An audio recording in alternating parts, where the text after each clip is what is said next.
scored a touchdown. We hit a home run.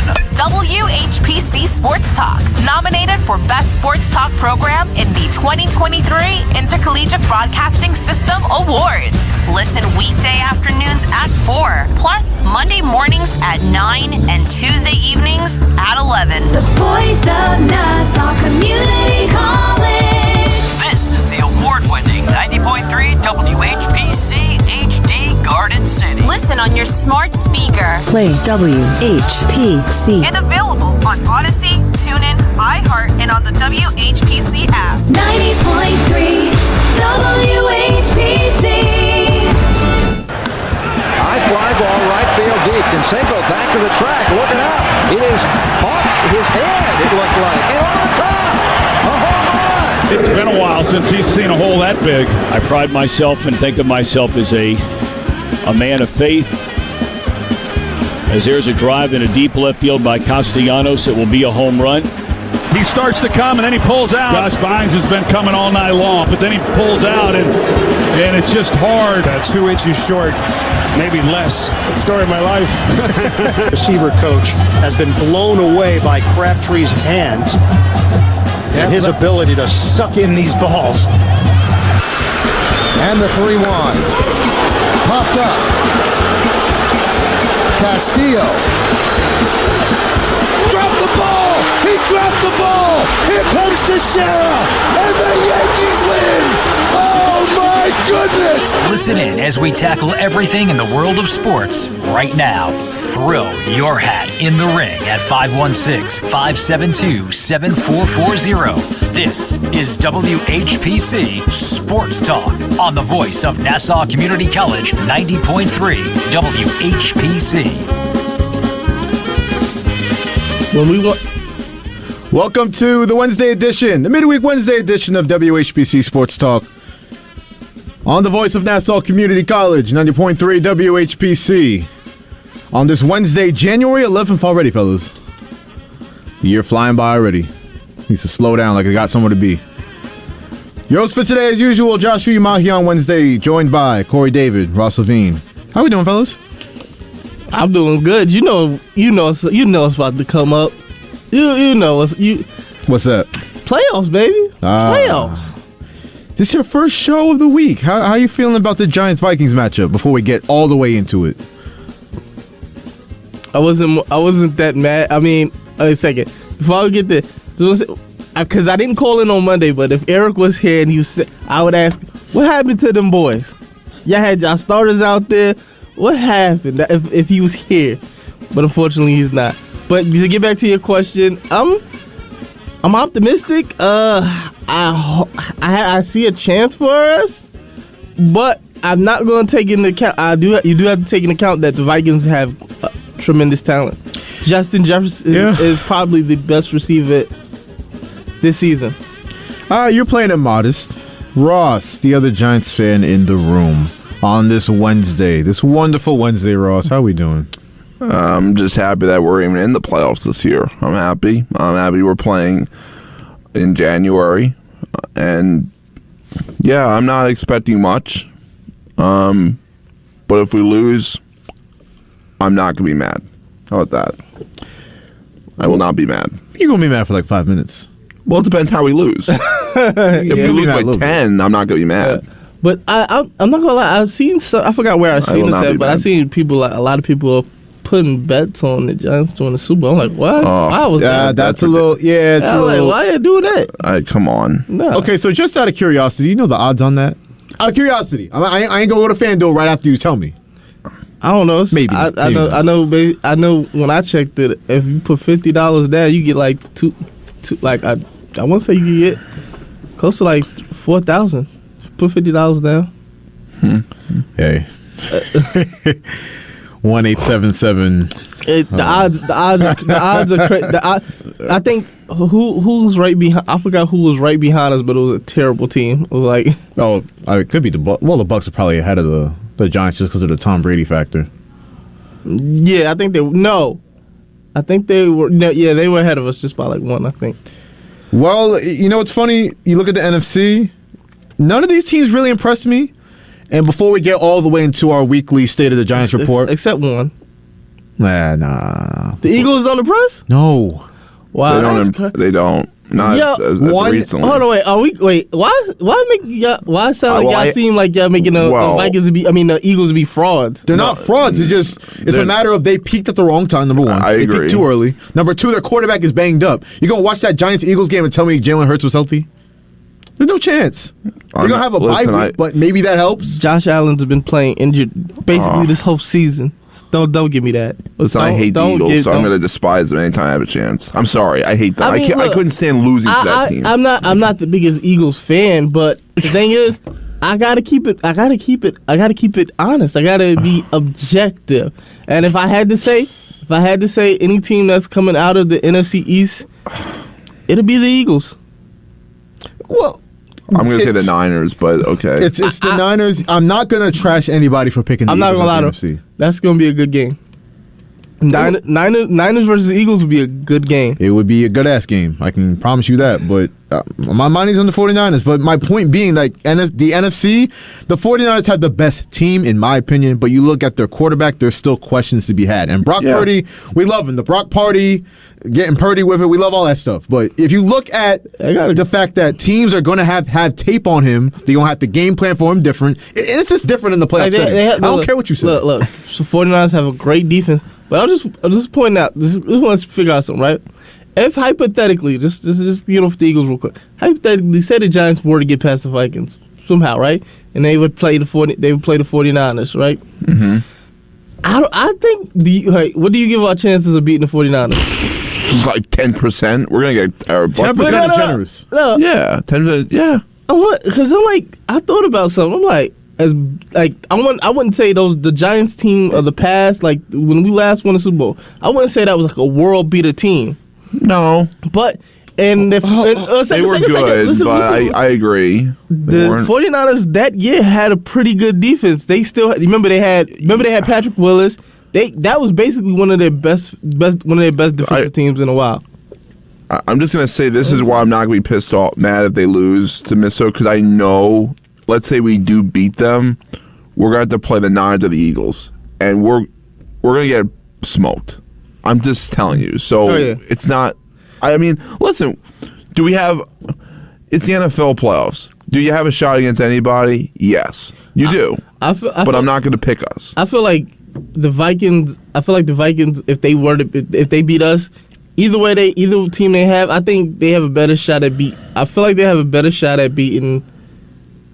I want to say I feel like they have a better shot at beating the 49ers than the Eagles.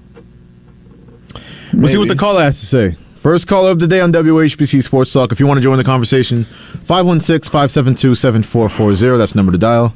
Caller, what's up? Hey, guys, it's Frankie from Flushing. Let's go, Frankie. I'm loving this conversation. First of all, I've been picking the 49ers to win the whole thing pretty much all year. After they turned it around, and I still think they are, number one. Number two, as a big Giants fan, I really, we discussed this during the weeks of the year. They were winning, but they really weren't impressing me, and they're still not really impressing me. However, you hit the nail on the head with the Eagles. I think they peaked early. I think Hurts is Hurts, and honestly, the Giants showed me something last weekend going into Philadelphia, where Philly really needed that game to put away the number one seed, and the Giants only lost by 6 points, and they had their B team in there. So I'm thinking, now I'm thinking maybe the Giants, who barely lost to Minnesota as well. I mean, if they can slip by Minnesota, I think they got a chance against Philly. I do. The Giants? The Giants, yes. They do. I agree with that's a strong take. They almost beat them this weekend with their B team in there. And Philly has not played well in the last month. They haven't. It's when you get hot, and like you said earlier, they got hot early. Maybe the Giants get hot late. I think they can be, after what I saw. They're not going to beat San Francisco. The 49ers are going. But I think they could take out Minnesota. and I think they could squeeze past Philly. I just do. And I'll tell you, every year, you never really see the number one seeded teams, going to the Super Bowl anymore. Last year we had 2 number 4s, I believe. Yep. So, I don't really necessarily think because they're a number 1 and KC's a number 1 that they're going to be the 2 teams standing in the end. You don't think KC's going? Come on now. Come on. What? I'm not saying they won't, because I think between them, Buffalo, and Cincinnati, those are 3, probably the best 3 teams in the whole league. No, I wouldn't even go. I wouldn't go that far. Why not? Cincinnati is not the best team in my books. I feel not the best, but they have the potential to be. Definitely, they're better than the Eagles. If you're talking the entire playoffs group, yeah, I think so. Listen, if Lamar Jackson plays, I don't think they beat Lamar. Well, he's not playing. Jackson So he's hasn't not played playing. in 6 weeks. He's not playing. And So Lamar, that's a good point. You sure he's not playing? He's not playing. Lamar hasn't played in such a long time. Yeah. Even if he comes back, you're telling the guy to, kick it into gear and win a playoff game. He hasn't seen the field in 6 weeks. Yeah, and he's been pretty bad in the playoffs anyway. So That's Yeah, true. but the thing, Exactly. but the one common denominator is he has owned the Cincinnati Bengals whenever he's played them. Yeah, I think you got to be warmed up. I don't know how you come out off the injured list, if you will, with the type of injury that he had, and the Bengals are just rolling. They haven't lost since Halloween. I don't want to spark any conspiracy theories, but I don't think Lamar is as hurt as everybody thinks he is. Yo, they're saying he's not even going to practice this week. I think that was the report. I think this is a leverage move. No. If I'm Lamar Jackson, I'm sitting my ass down until first off, they didn't want to pay me before the season. Yeah, no, listen. You let them sweat it out. He's already made money hand over fist these last couple of games just off the production that was laid out on the field. So why risk further injury then? Huh? Why risk further injury? Because on the up chance that you do possibly have to come back to Baltimore, you don't want to leave a bad taste in the mouth of the fans, because right now you have it 50-50 where fans are kind of like, if he doesn't play, they're like he's doing a very selfish move, and you might get labeled that Le'Veon Bell type of situation. I don't think he cares about that. He cares about the bag. Yeah. Well, you know what? He also has to show his worth. It's like in baseball. When you have a guy out for a long time and he's hurt, but you want to come back and have that good game. So when you're up for a contract, people go, "Oh my God, look at this guy! He came back and he put up these type of numbers." He's got to prove himself again. He's been out sick. He's been out for a long time. Look, the top 4 teams in this entire playoffs to me are the Chiefs, Bills, Eagles, 49ers. In that order. Right. I can't argue with that. Yeah, you can't argue with that.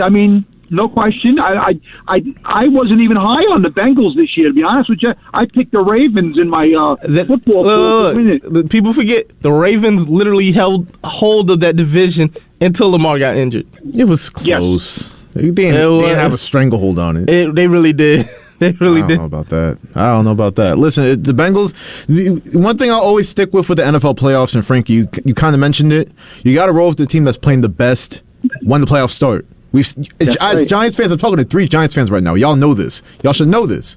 The teams that's playing the best, I don't care about what happened in week 3. Show me who you are, how you're playing defensive line, offensive line in week 17, week 18, heading into the playoffs. That's really going to show me the chance you have in the playoffs.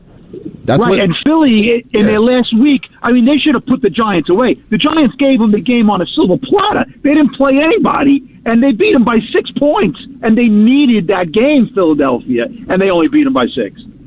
But that could be a situation of when you already know you have something in hand, you're not playing up to your best effort. Davis Webb. Davis Webb. But you should be motivated to play your best football before you head into the playoffs. That's just my opinion. So the Eagles didn't do that. That's on them. Right. A win is a win. As long as I got the win, I basically just need to. You can't go by win is a win. You are so Eagles fan. Did anybody major get injured in that game? No. So they managed to get the win and get their players They out were safe. supposed to smoke the Giants with Jalen Hurts coming back. They should have. They were supposed to smoke the Giants. They weren't supposed to smoke anything. They were just supposed to win. Kory. You get the win. Look, whether or not you win by 30, it's a win. Listen, we got destroyed. I know. Listen, we got destroyed when we played MetLife Stadium against the Eagles. Like it was like 49-22 or something like that. They should have destroyed like that. It should have been like that bad or close to that. I mean, we were close. We were in the game. And by the way, that was the Eagles team going beforehand. They just lost to my Saints. They were on high notice. They had to put out a good effort. Not just a good effort. They had to put a great effort together to inspire confidence in their fans. My win is a win argument is more, and I'm saying this as a Giants fan, because we had a lot of those close wins this season. Well, guess what? I don't care how we do it. A win is a win. Stop it. No, you're right. But listen, it's a moral victory for the Giants because the Giants thought they were getting smoked that game. There's no question. And they lost by 6 points with their B and C team. A win is a win. Philly got the number 1 seed. They didn't have to exert. But it's a moral victory for the Giants where it gave them a spark now that if they can get past Minnesota, they say, hey, you know what? We were in, it's just a moral victory, and that's all they need, I think. I don't know necessarily about that because still the Eagles have one of the best secondaries, and they still have great defensive line productivity. So I'm still not going that far as saying the Giants are just going to flat out they have a shot against any team. Me personally, I'd say I feel like they have a shot against any team in the playoffs. Except the Niners. I feel like they have a shot against the Niners. I don't know. I don't know why. It's just something about the Niners and the Giants in the playoffs that's just... Yeah, but it's not the same. This is not the same. I don't think so. I don't even, by the way, I'm just trying to get this out. Even if we lost to the Vikings, this was still a very good season for the Giants. For what everybody expected. Look, many people did not expect us to make it to the playoffs. Yeah, exactly. Some of us did. Some of us did, though. But I'm just not. No. If you told me at the beginning of the year that the Giants were going to win 9 games and get a playoff game, I would have signed up and lose. I still would have signed up for it. I'm very happy with what they did this year. Yeah. I am. If it ends on Sunday or Saturday, whenever the game is, I'm happy with their season. But I honestly think they have a shot of winning. Yeah. It kind of shows you just it sets you up for next season, and it shows you what pieces we need to develop and upgrade going into next season. We obviously know receiver.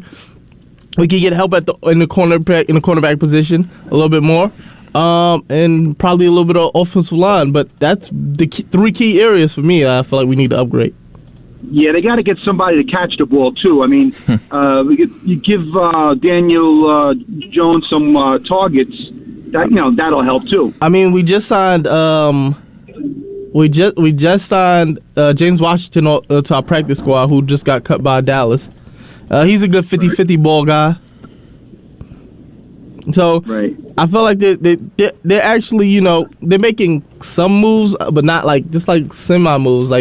Just in case it does something happens with James Washington where he can be productive and contribute to the team in the playoffs. I hope so. I hope Kenny Galladay, after doing something last Sunday, was like, you know what? Maybe I should take this playoff run a little serious. Yeah, I mean, it's still early. The season's still on. Giants got all off season to tweak and fix things. But I mean, I'm happy. I'm happy with the way their defense has been very good. Where that was usually their weak spot at the end of every game. They always lost the game in the last 2 minutes, and they were able to put some of those games away this year. Their offense got better because Barkley, playing this year where he didn't play last year, opens up the offense.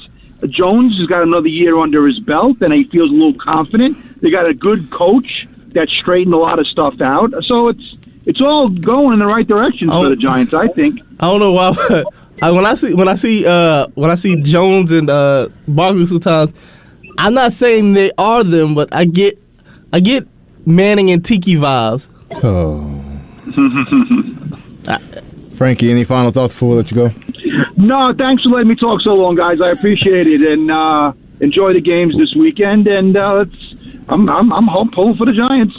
Listen, it's a big week for the Giants fan. We love every time you call, Frankie. Thanks for the call once again. 516-572-7440. Giants fans, we're talking about your team right now, previewing the team's big game on Sunday, 4:30 p.m. against the Minnesota Vikings. Minnesota. I mean, Frankie brought up a lot of good points. I think Giants fans are in a place where you have a chance in this game. Yeah. There's nobody saying that the Vikings are just going to blow the Giants out the water. No. Nobody's saying that. Yeah, nobody's saying that, but I'm just, look, they got weapons. They do. They got, look. And even their second best receiver is better than our top receiver. Of course. Well, that's a fact. I agree. And I'm not. Is Adoree cleared for? Is Adoree cleared? Adoree's gonna play. Okay. He will play. Here's the thing about the Vikings. They have a lot of talent. They got a lot of names. If you're just picking games based on names, if you're picking a playoff game based on name quality, it's the Vikings. It ain't just names though. They got them names can produce. Thiel's good. Hawkinson's good. Justin Jefferson. They're good. All right, so I hear y'all. We gotta be honest. This season, he was that guy. So answer this question then. Yeah. Why is it that all their wins, except for last week against the Bears, who were tanking, why were all their wins by just one score? No, they're down 33-0 to the Colts. Listen, they're a beatable 13-win team. I'm not saying they're not, but all I'm saying is for the people that are saying, "Oh, this is a guaranteed win." I don't know what you're seeing. I mean, we're not a team that we're not a great offensive team. The Vikings are definitely a better offensive team than we are. The only thing I think we have an advantage, you could say, is I think we're definitely better defensively. I would say we're better coached. We're better coached. No, yeah, by far. By far. Yeah, but listen, offense wins in the NFL. I mean, you need to score points. The Giants, they've been better as of late. It'd be lovely if they put the game at 8 p.m. Put Kirk Cousins in prime time.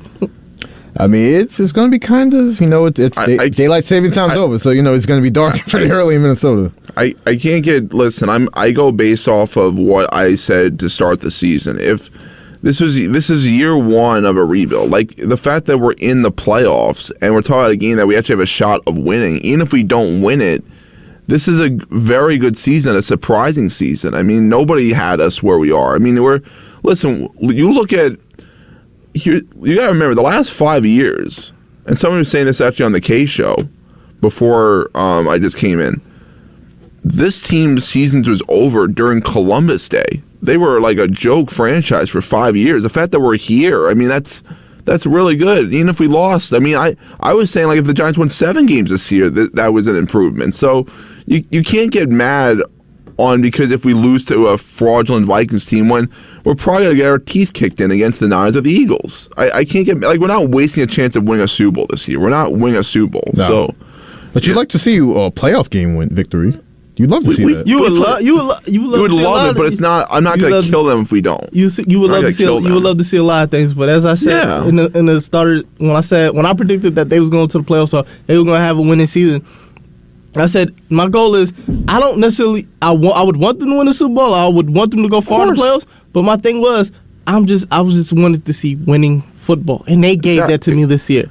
Yeah, and they did their job. They gave me winning football, and they're getting playoff experience, whether it's good or bad. They're getting playoff experience. So I can't listen. If I'm asking for the moon and the stars, I'm just being a spoiled fan at that point. I'm not that spoiled when it comes to the Giants. They haven't given me a reason to be spoiled over the last 5-6 years. So if they lose in the playoffs and they lose by 10 points or something like that, I'm not going to be all that upset about it. I understand if they lose because these guys, this is a lot of these guys' first playoff game. They've never played in the postseason before. It's completely different. Everything's game planned.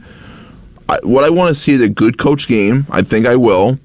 And I want to see this team play sound football and see if it wins or loses. If it wins, great. If it loses, okay. But we played the game the right way. That's what I want to see. Before I close on this, let me just read off some stats for the Vikings. And if Giants fans, you're feeling kind of shaky about this game, let me just tell you right now, you got a real chance. Here's Minnesota's defensive rankings. They're 28th in scoring defense, 31st in passing defense. Yeah, we should second last. The ball. Second to last. 20th in stopping the run. We saw Saquon Barkley have success last game. He played the Vikings. They're 31st, second from last in opponent yards per game. Yeah, we should. This is what I'll get mad at. if we can't move the ball against this team, then I'll be a little bit upset. If I'll be mad at that. But if we lose, let's say 34-27, Jones plays fairly well, but we can't defend. We can't stop them. I'm not going to get mad at that. I just there's no reason to. I just think with the Vikings, they have a banged up offensive line. Oh my God. Y'all pass rushers are hot. Thibodeau, Ojulari, if he stays healthy enough. I feel like he gassing us up. You're going to say this is a bad season if we lose. No, come on. no. Come on. No. I'm not going to lie, though. Come on. I'm not too sure about the rest of y'all, but there's something deep down in me that just believes, like, Daniel Jones is going to hit this playoff switch. Like Eli. You know how Eli was regular during, like, the regular season? And if for some strange reason in the playoffs, it turned on for him. Daniel Jones, I'm going to be watching him because spotlight's on him. The moment can get too big for a lot of guys. He's a New York starting quarterback. He's gonna have to take a lot out of the Josh Allen playbook. I'm just gonna say a lot of running. Run. Listen, I know Hodgins has played well. Richie James has picked it up from those 2 fumbles in Seattle. He's really become a key factor in the offense. I'm gonna tell you the biggest play that you obviously gonna see. The read option. Read option is gonna be our biggest play. It will. Giants got to pull some RPO out, pull some play action out. Listen, make the Vikings I feel like helps them with Daniel Jones running is most likely they'll have a spy in the middle of the field, which takes away one man. So you have a chance of opening up the field a little bit. And I would hate to say it, but depending on Richie James. I think Jones gonna have a good game. I don't know if it'll be enough, but I think he's gonna have a good game, and that's all I could ask for. And it's things like this where I wish Odell would have made his decision and just said, you know what, I'm coming in the back for the rest of the half of the season. Nope, y'all got Isaiah Hodgins. Be happy and blessed. He's done very well for y'all. Don't do that. Don't say you want Odell when Hodgins is right there. I mean, you have Odell at home. You have Isaiah Hodgins. I mean, that's what you got. I mean, I wish we would have traded for a receiver. What's the receiver in New Orleans? What? Thomas? Taysom Hill. Taysom Hill? You want Taysom Hill? Why you want Taysom Hill? I was joking with you. I was about to say. Listen, he was one of y'all best players, though. Listen, what else fails, if there's plays that aren't going our way or if we do lose, I'm always going to remember in the back of my mind, year 1 of a rebuild. And I'm always going to remember Carl Banks saying they have overachieved. They're not one play away from winning a Super Bowl. I'm going to have that in my head if they lose. This is a very young team. Listen, Carl Banks played the game. He won 2 Super Bowls for us. He was part of great teams. If he's around these guys every single day and he's knowing that they overachieved, I gotta believe him. So, if somebody's going out and telling me this is a bad season now, you're a fraud. I'm sorry. I don't know what to tell you. Even if we lose here. I just want to say one thing. One move that I would hope that we make in the off season. Because there's a lot of indie window. DeAndre Hopkins. Oh, I hope we get him. DeAndre. Yeah. I would love him. What? I'm just like, if I'm doing, kind of lost. Wow. He's better than what we have. Yeah, exactly. I can't argue with that. He's way better. If Kenny Galladay would have played up to his potential, maybe, but he didn't. Listen, this is going to be an entertaining game. It's a big moment for Giants fans. We got 2 in the room. We had 1 call up. First playoff game in 6 seasons, and it's against a very beatable opponent. So we'll see how the Giants do on Sunday. We'll spend a lot more time throughout the rest of the week, previewing this game. Definitely on Football Friday coming up. Let's move on, though. But before I do, let me remind everybody that you are listening to WHPC Sports Talk on the voice of Nassau Community College. 90.3 WHPC. It is Joshua Umahi, joined by Kory David and Ross Levine. Let's talk about Carlos Correa. We got into it yesterday. Brayton gave his very eloquent thoughts on it. Very calm, mild-mannered thoughts on it. I'm not the biggest baseball guy, but I'm just going to say this. We got to be quicker than that. See, this is the problem, because I had Yankee fans on my phone all day yesterday. I would can't get your man. I would pay for his rants. I will pay to hear him rant. I know he didn't rant yesterday, but I will pay for him to rant. He gave a little modest, we'll see how he feels tomorrow. By the way, with this whole Correa thing, I am glad they backed out. You don't need to force the issue when it comes to a guy that's clearly injured. He's clearly has something wrong. 2 physicals, 2 failed physicals. I find it hard to believe that he's not dealing with something. So I can't get mad at the Mets for that. That was my deal yesterday, Ross. 516-572-7440, Mets fans. We're talking Carlos Correa right now. The fact that he went to the Twins on a shortened deal. I mean, if it's one team with a really strict medical program, like say the Giants were just like known nationwide as like they don't play around with their physicals, and Carlos Correa failed it. You can, all right. That's why when the Mets made that 12-year, $315 million signing of Correa, I was like, yo, like this is a great thing. Yeah. The Giants didn't want it for whatever reason. The Mets got the benefit of that decision. But the fact that, and I really like the Mets doing this because it kind of goes against the stigma that a lot of baseball people are trying to put on the Mets. It's Steve Cohen just throwing money here, throwing money there, throwing money all over the place. That's not the case. It's smart spending. Yeah, they're not throwing money all over the place and just being stupid with it. They're being smart with this, as you should be. And listen, you don't know what Correa is going to be like with the next 6 years. I mean, first of all, he's going to be irrelevant. I mean, he's on the Twins. I mean, does anybody really care about the Minnesota Twins? Not really. Minnesota is terrible. They're really bad. Yeah, I like how Ross is just going in on Minnesota like Minnesota, like Joakim Noah is Cleveland. Does anybody want a vacation in Minnesota? I don't think so. Joakim Noah, that Twins team is bad. Oh.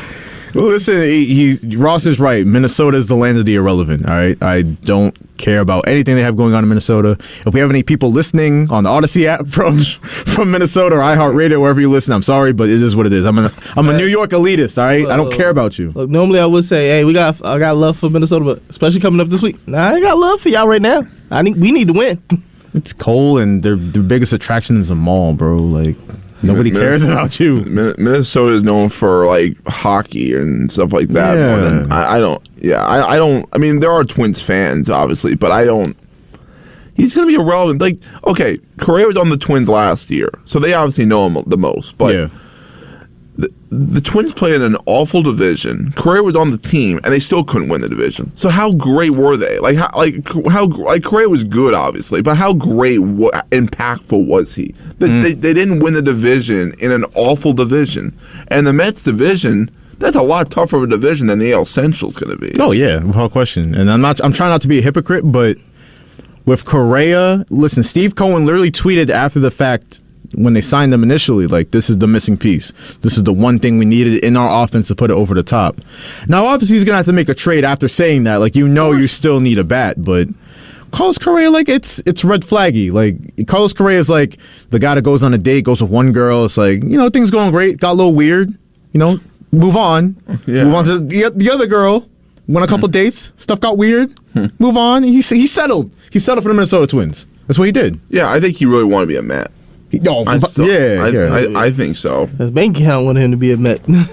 Well, no, he being in New York for a 13-year contract, knowing as a fact he gets to play with his buddy Francisco Lindor right across from him on the field, like that would have been a great look for them and also Mets fans. But listen, and Braden said something yesterday where this is just going to bring up the LOL Mets stuff again. If it's LOL Mets if they sign this guy to a 12-year contract and he flames out because he can't stay healthy within 2 years. That's LOL Mets. The Mets being careful and cautious about who they're giving the money to, staying out of a bad contract, being aware of the physicals. That's not LOL Mets. That's the smartest thing the Mets have kind of done free agency-wise in a while. Yeah, and by the way, like this is what I know with Steve Cohen. Yeah, I know he didn't actually get the player, but this is what it shows me that he's going to be in on all these players. He's willing to be aggressive, but he's also going to have a line. So that's what's different about it. Yeah, they didn't get him, and it's disappointing. You'd like to have him more so than you don't. But there's other good players out there. And by the way, next year, and even the trade deadline, you could still make a trade. I mean, you could still go and get Manny Machado next year if he decides to opt out. You can still get Shohei Ohtani. Like, there's still moves out there that, by the way, are better than Carlos Correa. Yeah, Ohtani's the one I already know. Like, I don't want to jinx it, knock on wood. But I don't want. I'm pretty confident we're getting him next offseason. If not a trade midseason, but we'll see. We'll also see what the caller has to say on WHPC Sports Talk. Caller, who are you? Where you calling from? This is John from Freeport. What's up, John? First of all, let's go Giants. Well, it's great. We're ready. So ready. Love to see it. After that, DeGrom was a big pain in the butt. Big friggin' psycho hypochondriac. I didn't like him for a second. Yo, thank you so much for saying that. He didn't like the Mets. Somebody told me he didn't like the Mets because they left him in the minors for a long time because he wouldn't cut his hair and he would is a little bit of an oddball or something. Aww. And then when they brought him up, that's why they could have brought him up earlier. So I feel like he had a little bit of a judge. But enough about DeGrom. Good riddance. I called to say that I like the third baseman that we have. I can't remember his name. Was it Rosario or something? Or who's the third baseman? Oh, you must be talking about my boy Luis Guillorme. Nah? He's a second baseman. Like Guillorme. So you could be talking about Escobar or Beatty. Escobar. Yeah. He came on the end of last season. Yeah. Yeah, he was starting to come alive. He's a real Mets. I mean, he plays good. He plays hard. He comes through in the clutch during the playoffs, more or less. I mean, our big pitchers didn't come through in the clutch. That was a shame. But I just call to say what I call to say is I like Escobar. He seems like a gamer. I'm in no rush to get rid of him. Seems like a pro player, good in the clubhouse, as they say, and I'm enjoying the show. So thank you. Absolutely, thank you for the call, John. Yeah. By the way, if Escobar is what he was in September, if not close, that's fine. Oh, without question. Yeah, without question. And listen, we had various hosts on the show last year. They saw he was struggling. We saw Lindor struggle at the start of 2 seasons ago. We've seen guys, listen, New York's no easy place to play. It's a tough adjustment wherever you're coming from. Listen, New York media, the whole thing, playing in the big city, the biggest market in the world, media-wise, it's tough. And I don't know what was going on with Eduardo Escobar exactly, but it's a tough adjustment. But what you saw once it came to August and the stretch run was starting, for a while, he was kind of the most reliable bat in the offense. Yeah, he was the best offensive player, probably. Yeah. I mean, it does take time. Yeah, I mean, I think with guys it's different. Like Lindor, because he obviously knew he was going to be a Met for a long time. Yeah, for guys sometimes it does take a year. For Escobar, it actually took a little bit less. But yeah, sometimes it does take a year to adjust to New York. And listen, Escobar has always been a guy that has some power. He's had a year where he hit over 30 home runs. He can hit home runs. He's a solid defender. Yeah, is he Correa? No, but the one thing that gives me confidence that they could even improve in that area is the fact that Escobar you're not paying him much. This is his last year of his contract anyway, so you should even get the best of Escobar this year. He's playing for a contract, and if he's great, you could bring him back, maybe even be your DH, or if he's not good, you could let him go, and you can get Manny Machado or no time. It's fine either way. You have flexibility with this, where I feel like with Correa, if you gave him that money, you would have had no flexibility. So this might be a good thing for the New York Mets, as long as they could score runs, which, for most of the season, they did score runs. It was when they needed it to, they didn't. So to that point, Ross, and I know you've brought up a guy like Rafael Devers, who just signed the mega deal, unfortunately, with the Red Sox. But who do you see now the Mets kind of pivoting to in the trade market for that bat? For third base or for any position? Because that's tough. I mean, that's a tough position. I mean, I feel like a big bat, Brian Reynolds, that's the guy. But the Pirates want so damn much for him. I don't know. I mean, I'd do it. It's not my prospects. It's not my money. I know, but I feel like they're going to bank on. I mean, they'll make some moves at the deadline. Maybe they'll get an Adam Duvall, something like that. Somebody that you're going to get guys that come from bad teams and they sign short-term deals. They'll probably trade them for prospects. That's what.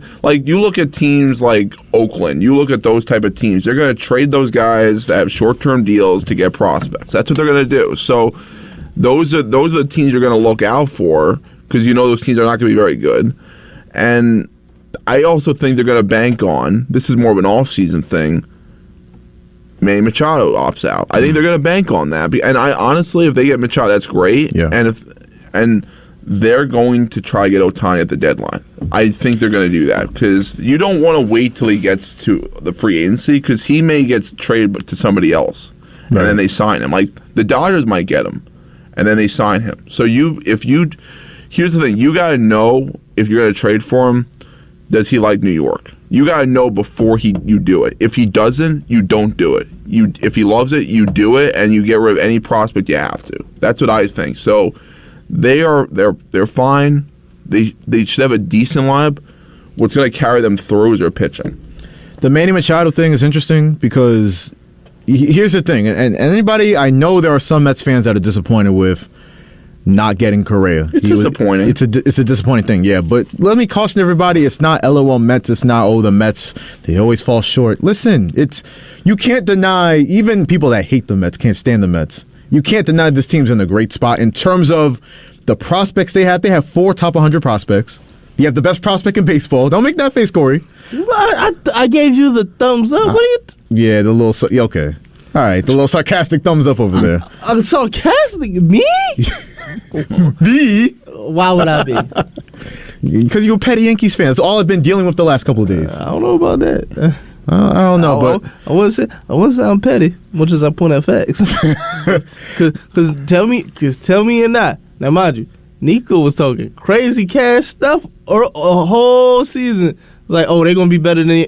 I mean, we got farther than y'all. They still will. By the way, this doesn't really change that fact. The Yankees got swept by Houston. Yeah. That's pretty bad. And what have they really done to improve? I know Rodon's a big signing, but they're gonna have a great rotation. But we're gonna be back. All right. I don't trust Rodon staying healthy. That's the main problem with him. It's always been. That's what I'm saying. Like, Yankees fans had their 28th championship yesterday, laughing at the Mets. Good for them. But the point being, like, the Mets have the prospects and they have the money. Yeah, not a lot of teams can say that.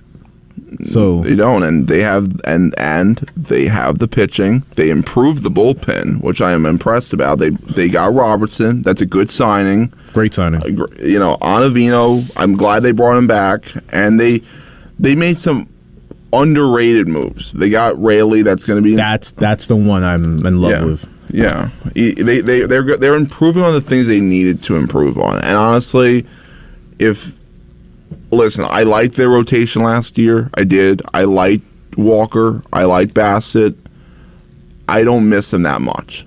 I really don't. I think they're going to be fine without them. It's you have to remember, you still have Verlander. You got Verlander. That was the best signing, obviously.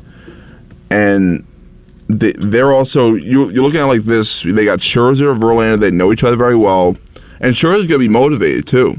Because he has a chance to opt out. So he's going to be motivated to pitch unbelievable. He's going to be motivated because of the contract, and he's going to be motivated because last time we saw him on Citi Field, he got booed off the field. You look at Max Scherzer, his personality, I don't think that's sitting well with him all summer. All winter. He's pissed off. I think he still is. I mean, listen, I think he was hurt, honestly. I don't think he was 100%. He came back from the oblique maybe too fast? Yeah, I think he was hurt. I really do. I'm not going to... Scherzer's going to deny it, and he always probably will. I think he was dealing with something. You don't see Scherzer give up home runs like that, like very often. I know he gives up home runs here and there, but not like that. So he's going to be fine. Verlander's going to pitch well. And honestly, I think the Mets will be, at the very least, a wild card team. I hope they win the division, but I still got to give the Braves the respect because they keep winning the division year after year after year. Maybe I'm being biased, but I think losing Dansby Swanson is a big deal. Oh, it's going to kill them. Yeah, but I think the Mets, I think both teams, if you look at it, they're going to be, I don't know if both will win 101 games again, but they're going to be right around there. Like, they're still great teams. And you look at the National League, I think, I'm trying to put bias aside, like it's the Dodgers, the Braves, and the Mets to me. I don't think there's a team in the NL Central that really moves me like that. I know the Cardinals are always going to hover around, but those are the three powers in the National League. Now, like we're talking about, I know to this point they could still make a trade before the season starts, but it hasn't been... You haven't covered all your bases. The pitching, yeah, you've done your job, but the offense still needs work. But you have the prospects, and say you're in first place... And Billy Epler, I know the trade deadline last year was a big deal, was a big talking point. He failed, right? He did fail, yeah. So he's going to have an opportunity to make up for that. You're going to have the prospects. You're going to have Alvarez up to start the year. You're going to have Beatty up to start the year. You're going to have guys like Mauricio who are kind of enticing to GMs. Like, they're in a great spot. Say they're ready to strike. Like, it's a clear World Series caliber team, but they're that one piece away, that one Shohei Ohtani, that one guy away. Yeah. You can make the move. Like, it's a great spot the Mets are in. Yeah, and by the way, Epler knows him well, Ohtani well, from the time with the Angels. So, like, that's number one. Two, they have. I feel like a lot of these guys that are here have ties to some other guys in some way. I mean, even like Trey Mancini, like Buck knows him well with Baltimore. Manny Machado knows Buck very well from Baltimore. So, like, there's ties there, and I mean, heck, Epler has ties with the Angels. So, like, if the Angels fall out of it, maybe they get something from those guys. I'm just saying, like, don't rule it out. I'm looking at bad teams, and the Angels are a bad team. So that's what I'd be looking at. It's going to be interesting to see how Steve Cohen and the Mets pivot away from the Carlos Correa stuff. He's a Minnesota Twin for 6 years, $200 million, a deal that can reach $275 million with vesting options. I think the Mets' final offer was like 6 years, $151. Yeah, so they clearly didn't want to go where Correa was willing to meet them. They're worried about the injury. I don't blame them. And it's a good thing. I'd rather them be super aware about something troubling on a physical than just being like, all right, cool, come on, we'll see how it works out. That would have been reckless and irresponsible. So that's the story on the New York Mets. Let's move it along. Got to the NFL, got to Major League Baseball. Let's move it on to the NBA and the New York Knicks. So the last time we talked about the Knicks, obviously they blew another double-digit late lead. 17 points. They were up in the third quarter. They lost to the Milwaukee Bucks. And now you look at it, you have a red-hot Pacers team coming into town. Y'all saw what Tyrese Halliburton said about obviously playing the Knicks. We know Wally Zerbiak, the Knicks. Yeah, he's like their analyst. Yeah, Knicks MSG analyst. He was talking about, he's I believe the quote was he's a fake all-star candidate. He's not an all-star candidate. He's not. He's not, like, really in contention like that. He's, like, at the bottom. Sad thing is, I think Derrick Rose got more votes than him. Well, Derrick Rose isn't going to make it as an alternate, though. He has no chance. Halliburton has a chance, along with Brunson and Randall.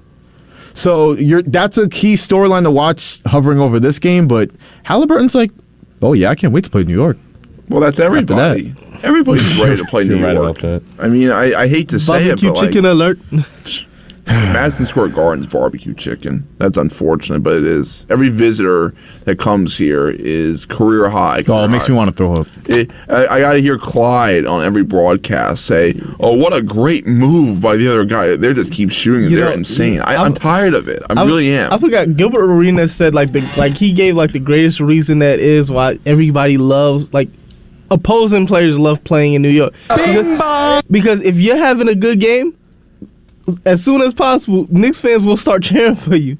And that's sad. You will get more love sometimes than the actual team that you're there to watch. I want to rip up. I want to those Knicks fans that just because you've seen it. Even that's disgusting behavior. Even in TV, they'll say somebody's from New York, or they'll be like, "Oh, you going to the Knicks game? Yeah, LeBron's playing." Or they'll go just to see certain guys play.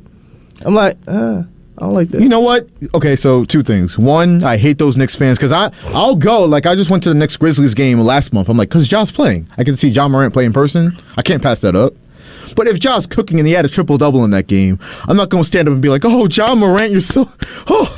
fan myself. No, those are sickening Knicks fans. Look, Cameron, when he was talking about, you can't be Spike Lee when, Steph Curry comes in and just going crazy, and you on the ground taking pictures of him and everything like that. I'm like, you're supposed to represent us. On his knees, bro. Yes. That's crazy.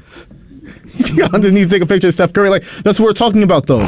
It's those fans that just make me want to throw up, and it's also this Knicks team as a whole. Tom Thibodeau, I thought you were a defensive maven. You were supposed to be a lockdown defensive coach. Why is just anybody coming into Madison Square Garden and dropping Joe Ingles season high? Okay, what is that? Okay, but that's everybody, though. That was before Tom Thibodeau. Everybody was career high. That's nasty. That's sick work. That's nasty work. People every year, no matter who the coach of the Knicks is, always has a career high at the Garden. It doesn't matter who the coach is anymore. This is why when everybody says, "Oh, fire Tom Thibodeau tomorrow," it's like, yeah, haven't we said fire the coach the last 20 years? How has that worked out? Listen, he never does. Ross, you know how, where I was last year in terms of I was like, Tom Thibodeau needs to pack his bag yesterday. Yeah, he had his worst coach year last year. I agree with that. But I was, if you fired him last year, I understood it. I understand last year. And I also have to keep it fair though, because he's done some things this year offensive wise that have worked. Obviously, Brunson's a big thing. I like the off-ball movement they kind of put in the offense now. It's more unpredictable, right? Quickly, Grimes, these are guys, McBride, they all can shoot the ball. Hopefully, RJ Barrett comes back tonight. That's going to be a big story, too. Yeah. So there's that. There's the offense. It's good offense. Tibbs has gotten better in that aspect. But like I said, this dude's calling card was supposed to be defense. I get it.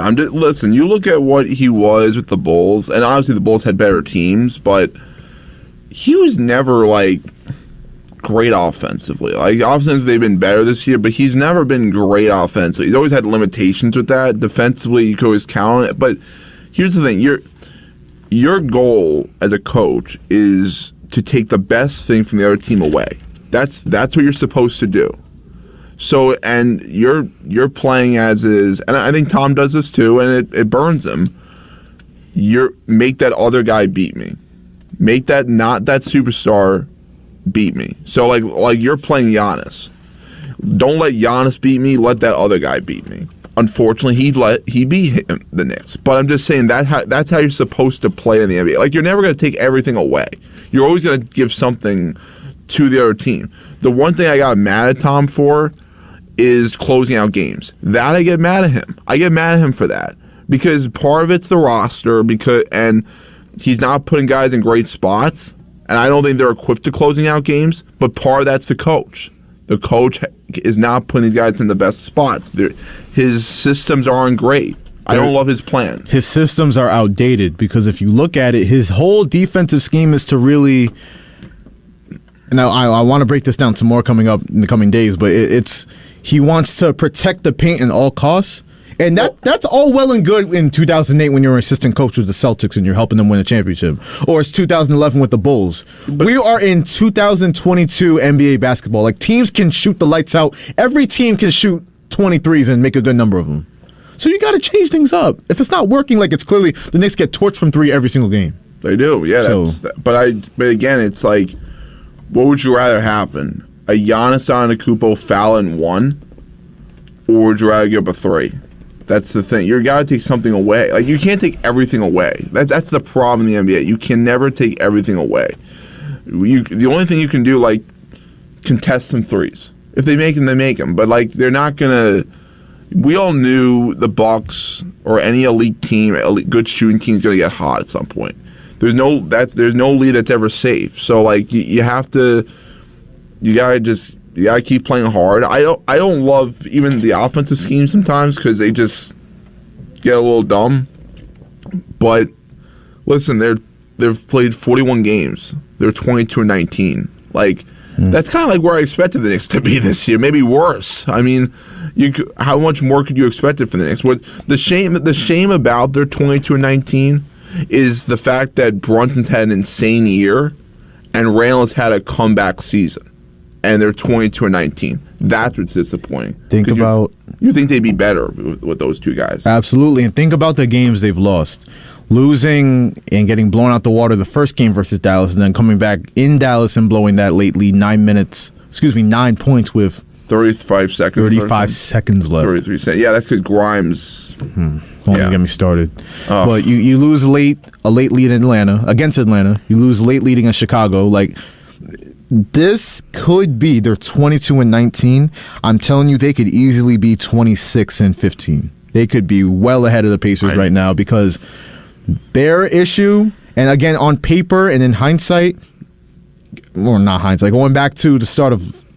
Before the season started, You're talking about the Knicks were 22-19 at the midway point. I'm taking that. I'm definitely taking that. Of course. But the way it's happened, we got to put perspective and context on it because it could be so much better, and you could be looking at, maybe being a piece away from winning a playoff series. Winning a playoff series this year would be a great step for this franchise. But it would be. But they don't. I'm going to use kind of what Sal Licata said, which is they're a good team to watch, they're a competitive team to watch, but their ceiling isn't high. They don't have a high ceiling. Well, until they get the star, they're not going to. But see, that's why they blow leads. That's part of it because they don't have that next star. So at some point, like Randall and Brunson, they're going to have off nights. Like, it's just reality. You're not going to be perfect every night. So you're going to have to rely on other players to be really good. And that's where you run out of gas, and they show that they're not experienced. So that's why they blow these games. That's why the offense isn't great in the fourth quarter. They don't have another player you rely upon. And the fact that we're saying like R.J. Barrett, like, hey, we don't really miss R.J. Barrett that much. Trust me, you miss R.J. Barrett. Trust me. And if you don't miss R.J. Barrett, that's pretty bad on Barrett then. I gotta say this because I'm one of those people that has enjoyed in RJ's absence seeing Emmanuel quickly step up in the starting lineup. He's great. He has been great. He's like, I think, Kory, we've talked about this before. Like, he's Tyrese Maxey-esque. Yeah, it's like, he does like the look. Like, I don't know why, but I feel like he's like in that. I want to say in that 2. If you could have Brunson quickly. And Randall at the 3. I mean, not Randall. RJ at the 3, and then play Randall and then Mitchell, obviously. But I would want to somehow get him in more minutes. Who's the more valuable prospect to you? Is it Quentin Grimes or is it Emmanuel Quickly? I'd take Quickly. I'm taking Quickly. I'm taking Quickly as well. I've seen games where like he's taking over. Like he's just like. And I'm talking about like shots out of nowhere, and his floater is nothing to be. It's nothing to be played with. No, he's having a career year, career high in efficiency, a career high. I don't think in points. I'll have to double check that, but he's having a great year. So you look at him. He can play the 2. He can play the 1. He's a good combo guard. That's what you need to win in the NBA. He's a winning player. I feel like he's more of a 2 than a 1. I agree because he's more of a guy that's going to go get his own shot. No, he's not a guy that really sets up anybody. So if you're talking about, which is funny, the talk was Quentin Grimes was untouchable, and I don't want to go back to the Donovan Mitchell stuff all the time. Every single time I talk about the Knicks, no, I mean, not necessarily. You could keep both because you could have Grimes play that backup role, that backup point guard role. Because when Brunson goes out, you need somebody to facilitate that offense, and then you still have Quickly who could play that too. You don't need Fournier. No, we really don't. I don't want to see him on the court again.